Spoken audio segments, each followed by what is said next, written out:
जो भी व्यक्ति, संगठन या नेता व्यवधान करता है उसके खिलाफ हम अपने देश के कानून के तहत कार्रवाई करेंगे। यूपी सरकार ने बिजली कर्मियों को दिया 4 घंटे का अल्टीमेटम, 6 बजे तक काम पर न लौटे तो होगी गिरफ्तारी। लखनऊ उत्तर प्रदेश के बिजली मंत्री अरविंद कुमार शर्मा ने बिजली कर्मियों को 4 घंटे में काम पर लौटने की चेतावनी दी है। उन्होंने चेतावनी दी कि यदि 4 घंटे में बिजली कर्मी काम पर नहीं लौटे तो उनके विरुद्ध मुकदमा दर्ज कर गिरफ्तारी की जाएगी। हड़ताल के चलते आम जनता को हो रही परेशानियों से खफा मुख्यमंत्री योगी आदित्यनाथ ने आज ऊर्जा मंत्री और पावर कॉर्पोरेशन के वरिष्ठ अधिकारियों की बैठक बुलाई थी, जिसमें सख्त रुख अपनाने का फैसला लिया गया। ऊर्जा मंत्री ने बताया कि आज शाम 6 बजे तक हड़ताल पर गए बिजली कर्मियों को लौटने की समय सीमा दी गई है। वापस नहीं लौटने पर उनकी बर्खास्तगी की जाएगी।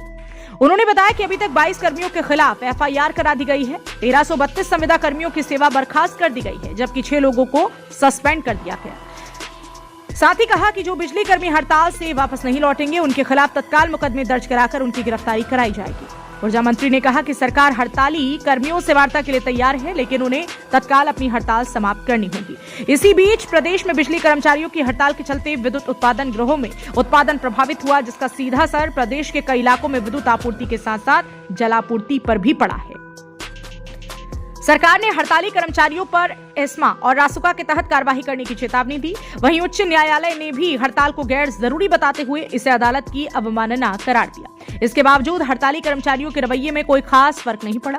कर्मचारी नेताओं की दलील है कि वे भी इस हड़ताल के पक्षधर नहीं, मगर ऊर्जा मंत्री पिछले साल दिसंबर में कर्मचारी नेताओं के साथ उनकी मांगों के संबंध में किए गए समझौते से मुकर रहे हैं। उन्होंने इस मामले में मुख्यमंत्री से हस्तक्षेप की अपील की। इस बीच ओपरा ताप विद्युत संयंत्र की 200 मेगावाट की 5 इकाइयों में उत्पादन बंद होने से विद्युत आपूर्ति के और जटिल होने की संभावना है।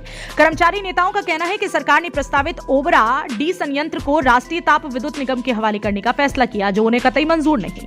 इससे पहले ओबरा सी की 660 मेगावाट की 2 इकाइयों को निजी क्षेत्र के हवाले किया जा चुका है। सरकार की निजीकरण की नीति सही नहीं। सरकार को हाल ही में लिए गए फैसले को वापस लेना चाहिए। पावर कॉर्पोरेशन के इंजीनियर और कर्मचारी अपने उत्पादन संयंत्र को चलाने में पूरी तरह से सक्षम हैं। हड़ताली कर्मचारियों को हालांकि एस्मा का डर भी सता रहा है। कर्मचारियों का मानना है कि एस्मा के तहत कार्यवाही होने का असर उनके करियर पर पड़ेगा। उन्हें उम्मीद है कि मुख्यमंत्री के हस्तक्षेप से परिस्थितियां जल्द ही काबू में होंगी। बिजली कर्मचारियों की हड़ताल के चलते कई जिलों के विद्युत उपकेंद्रों पर आमतौर पर सन्नाटा पसरा है। बिजली के बिल भुगतान काउंटर बंद होने से उपभोक्ता मायूस होकर वापस जा रहे हैं, जबकि स्थानीय गड़बड़ियों को दुरुस्त करने के लिए चंद गैंगमैन उपलब्ध हैं। विद्युत आपूर्ति प्रभावित होने से कई इलाकों में पेयजल आपूर्ति भी लड़खड़ा गई है।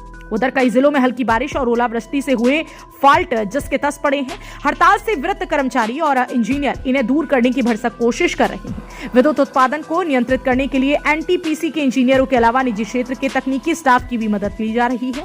इस बीच सरकार ने हड़ताली संविदा कर्मचारियों को कार्यमुक्त करने की कार्यवाही शुरू कर दी। देखिए, देश का कानून है, एसेंशियल सर्विसेज मेंटेनेंस एक्ट जो है वो देश का कानून है। हमारी आवश्यक सेवाओं में, आवश्यक कार्यों में जो भी व्यक्ति, संगठन या नेता व्यवधान करता है उसके खिलाफ हम अपने देश के कानून के तहत कार्रवाई करेंगे। सर, सालों से प्रदर्शन होता रहा है, कई बार कर्मचारी अपनी मुद्दों पर प्रदर्शन करते हैं। ऐसे में तो अगर विभाग द्वारा उनका उत्पीड़न होगा तब भी अपनी बात नहीं रख पाएंगे। अगर इस्मा की कार्रवाई अगर आपने शुरू कर दी तो फिर इसका दुरुपयोग। विभाग द्वारा कोई उत्पीड़न नहीं है। मैंने जैसा बताया कि कई दिनों से हम लोग उनके साथ बैठ करके घंटे घंटे चर्चा कर रहे हैं। विभाग कर्मचारियों का है, विभाग कर्मचारियों से चलता है, विभाग कर्मचारियों से बनता है। लेकिन सारे प्रयासों के बावजूद, सारी चर्चाओं के बावजूद अगर कोई बात सुनने को तैयार नहीं है या हमारा पक्ष समझने को तैयार नहीं, जनता को असुविधा करता है, जनता को परेशानी होती है, ऐसे कृत्य करता है, तब उस दिशा में देश का कानून कहता है कि ऐसे लोगों के खिलाफ कार्रवाई होनी चाहिए। इंडिया प्लस न्यूज, सिर्फ वही जो सही।